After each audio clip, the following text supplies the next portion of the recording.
Bueno, vamos entonces a explicar este ejemplo que es el cálculo de concentraciones en el equilibrio que ya habíamos comenzado.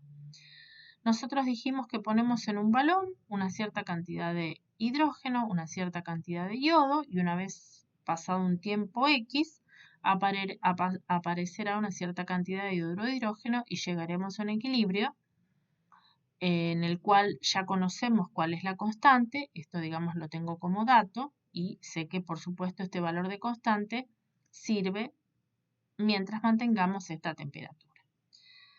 ¿Cómo hago para calcular cuál es la concentración que me quedó de hidrógeno en el equilibrio, de yodo en el equilibrio y cuánto se produjo de yoduro de hidrógeno una vez alcanzado el equilibrio?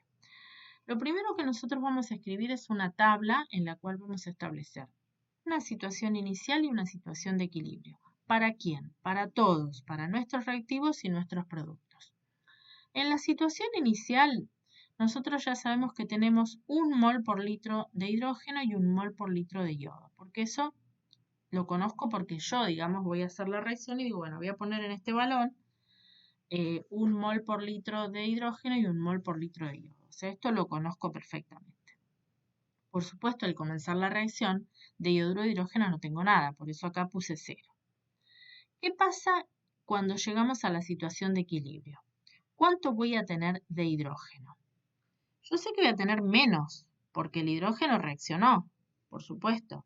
Ahora, ¿cuánto voy a tener menos? No lo sé. Entonces voy a escribir que voy a tener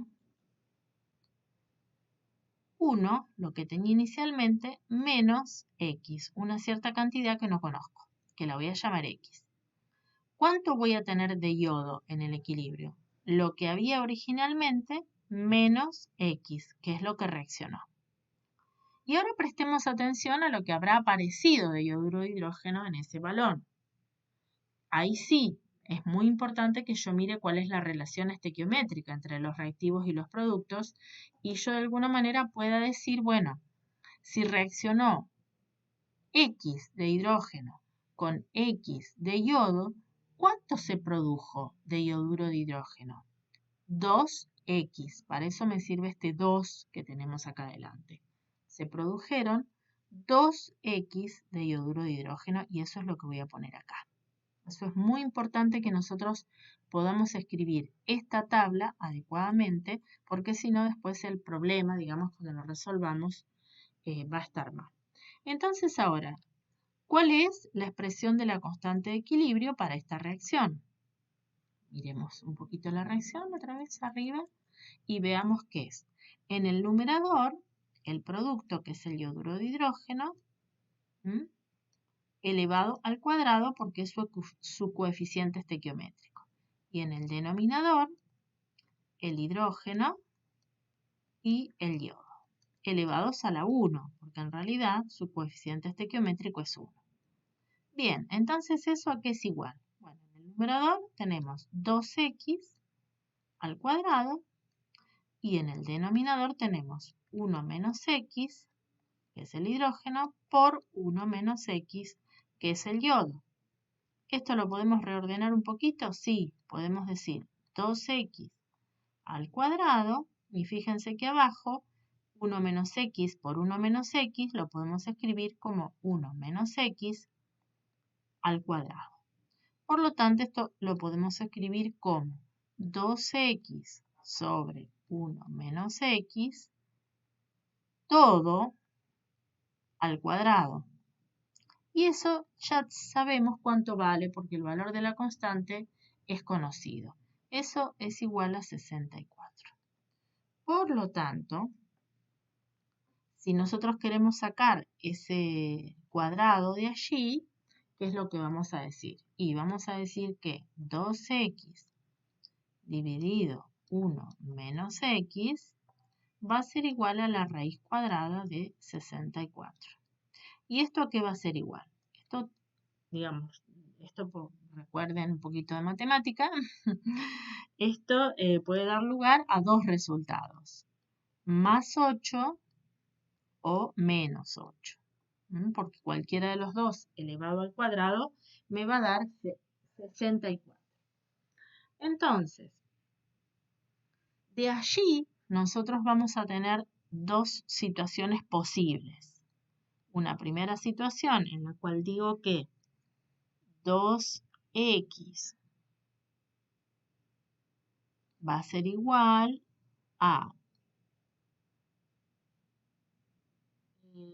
acá hacemos distributiva, va a ser igual a 8 menos 8x, y de ahí esto me va a dar que 10x, también pasando este 8x para allá sumando, va a ser igual a 8 y por lo tanto de allí voy a despejar x y va a ser igual a 0,8.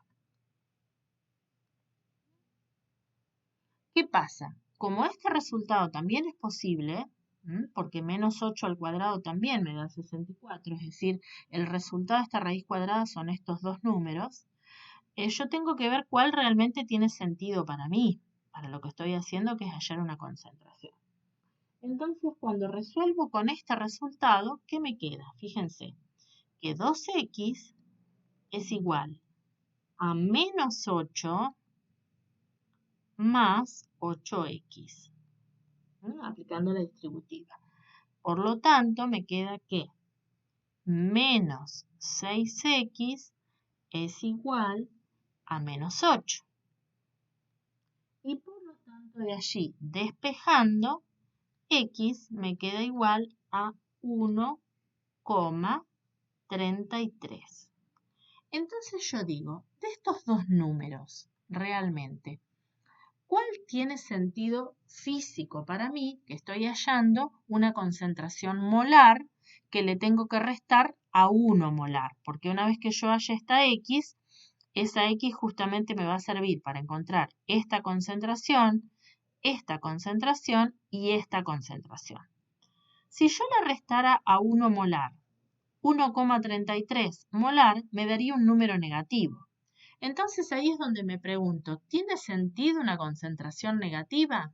No, no tiene ningún sentido, porque las concentraciones son cantidades reales de moles por litro de algo, de cualquier sustancia, por lo tanto siempre van a ser números positivos.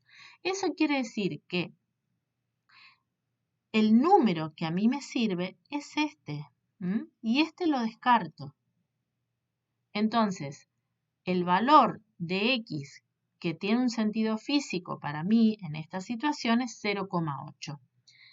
Entonces, usando ese valor de x, ahora sí, yo puedo decir que la concentración de yodo en el equilibrio es igual a 1 menos 0,8. Esto va a ser igual a 0,2 molar, porque recuerden que eran concentraciones molares. La concentración de hidrógeno va a ser igual, las dos son exactamente iguales, 0,2 molar. ¿Y cuánto se habrá producido de yoduro de hidrógeno hasta haber alcanzado el equilibrio? 2 por 0,8, es decir, 1,6 molar.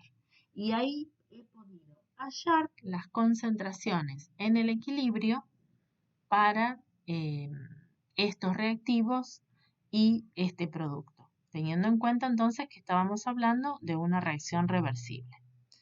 Ven que si no aplico el concepto de constante de equilibrio, es como que no puedo hallar las concentraciones en el equilibrio de cada uno de ellos, es decir, de los reactivos y de los productos. Muy bien, esto entonces como ejemplo de cómo encontrar las concentraciones en el equilibrio. Muy bien, ahora volvamos a esta situación. Bien, entonces, para seguir entonces con este problema, no con este problema, perdón, con este tema que es equilibrio químico. Que en realidad se va a aplicar el principio de Le Chatelier a todos los equilibrios. Hay un principio que es de 1888, el principio de Le Chatelier, que dice, cualquier cambio en las variables de un sistema en equilibrio produce que dicho sistema evolucione hasta contrarrestar el efecto impuesto. ¿A qué se refiere con cambio en las variables de un sistema de equilibrio? Que uno, una vez que alcanzó el equilibrio, le cambie algo al sistema. ¿Qué le puede cambiar? La temperatura, la presión, las concentraciones. Cualquiera de esas cosas que uno le cambia al sistema lo está alterando al sistema. Entonces, Le Chatelier lo que dijo es, el sistema trata de contrarrestar el efecto impuesto, trata de hacer lo contrario de lo que yo le hago. Si yo le aumento la temperatura, el sistema trata de bajarla. Y así sucesivamente. Entonces lo vamos a ver ahora con ejemplos. Vamos a suponer que tenemos esta reacción, que es una reacción muy utilizada a nivel mundial para la producción de amoníaco, que se utiliza muchísimo como fertilizante, así que se usan millones de toneladas mundiales. Esta reacción se hace a partir del nitrógeno, del cual tenemos una gran cantidad en el aire, y a partir del hidrógeno. Es un equilibrio homogéneo porque se da todo en el mismo sistema, son todos gaseosos, tanto los reactivos como el producto. Muy bien. Entonces, nos podríamos preguntar, por ejemplo, en este equilibrio, una vez establecido, ¿qué ocurriría si nosotros modificamos la concentración de uno de estos reactivos? Por ejemplo, el nitrógeno. ¿Cómo la modificamos? La aumentamos. Entonces pensemos, el principio de Le Chatelier dice que el sistema va a evolucionar para contrarrestar el efecto impuesto. ¿Y qué significa contrarrestar el efecto impuesto? Si yo le estoy aumentando la concentración de nitrógeno, el sistema va a tratar de bajar la concentración. ¿Y cómo hace? Y lo va a hacer reaccionar. Eso es lo que va a hacer. Para gastar ese nitrógeno que yo le estoy agregando, le estoy aumentando, lo hace reaccionar y por lo tanto el sistema evoluciona hacia la derecha, hacia la producción de más amoníaco. Por supuesto, consumiendo también hidrógeno en ese camino. El equilibrio entonces se va a desplazar hacia la derecha generando más amoníaco para justamente contrarrestar ese efecto. Pensemos, ¿qué podría ocurrir con el equilibrio si bajamos la concentración de hidrógeno? Es decir, nosotros ya hemos establecido el equilibrio y empezamos a sacar hidrógeno de ahí del balón de reacción, por ejemplo. Empezamos a sacar solamente hidrógeno. Entonces, si nosotros sacamos hidrógeno, ¿el sistema qué tratará de hacer? Lo contrario. ¿Y cómo haría el sistema para aumentar hidrógeno? Y haría la reacción inversa, es decir, la reacción que va desde el producto hacia los reactivos para poder producir más hidrógeno. Quiere decir que se desplazaría hacia la izquierda, es decir, hacia la producción de nitrógeno y hidrógeno y por lo tanto estaría consumiendo amoníaco. Esta es una aplicación, entonces, acá estamos viendo cómo aplicar el principio de Le Chatelier cuando cambiamos la concentración, por ejemplo, en un sistema en equilibrio. De esto después hay problemas por ahí para resolver en la guía. ¿Cómo se modificaría el equilibrio si nosotros modificamos la temperatura? Dijimos que eso es muy importante porque incluso la constante de equilibrio está establecida en función justamente de la temperatura. El único factor que la modifica es la temperatura. Entonces, veamos un ejemplo. Esas modificaciones van a depender si la reacción es endotérmica o exotérmica. Nosotros todavía no hemos visto esto porque es del capítulo de termodinámica, pero simplemente sí ya podemos definir que las reacciones exotérmicas son aquellas que desprenden una cierta cantidad de calor, que liberan una cierta cantidad de calor, que lo marcamos acá con la letra Q. Las reacciones endotérmicas son las reacciones que necesitan calor para producirse. Entonces, si yo tuviera una reacción cualquiera, exotérmica, ¿cómo la manifestamos? A más B queda C más D más una cierta cantidad de calor que lo pongo ahí con esta letra Q. Eso sería una reacción exotérmica. Entonces, fíjense, ¿qué pasaría si nosotros aumentamos la temperatura? Al aumentar la temperatura, nosotros estaríamos añadiendo una cierta cantidad extra de calor. Entonces estaríamos afectando a un producto de la reacción que aumentaría. Entonces, ¿el sistema qué trataría de hacer? El sistema trataría de hacer el efecto contrario, es decir, gastar esa cierta cantidad de calor. ¿Y cómo gastaría esta cantidad de calor? Yendo hacia la izquierda, yendo hacia los reactivos. ¿Para qué? Para eliminar esa cantidad de calor extra que nosotros le hemos agregado. Esto es muy importante que nosotros veamos que además modifica la constante de equilibrio. ¿Por qué? Para esta reacción genérica, la constante de equilibrio que es igual concentración de C por concentración de D sobre concentración de A por concentración de B. Dijimos que aumentamos la temperatura y por lo tanto el equilibrio entonces se desplaza hacia la izquierda. Si se desplaza hacia la izquierda, fíjense que lo que va a aumentar son las concentraciones de A y las concentraciones de B y por lo tanto van a disminuir la concentración de C y la concentración de D. Si yo miro el equilibrio, ¿qué significa eso para la constante? Significa que aumenta el denominador y disminuye el numerador. Por lo tanto, la constante de equilibrio disminuye, se hace más pequeña. Entonces sí, por supuesto, es muy importante tener en cuenta si la reacción es exotérmica o endotérmica. Fíjense en esta reacción, así como la escribimos, es una reacción endotérmica. Tengo el reactivo A, el reactivo B y necesito una cierta cantidad de calor para que se produzca C y D. Estas son las reacciones que llamamos endotérmicas. ¿Qué pasa en una reacción endotérmica si aumentamos la temperatura? Me hago la misma pregunta que antes.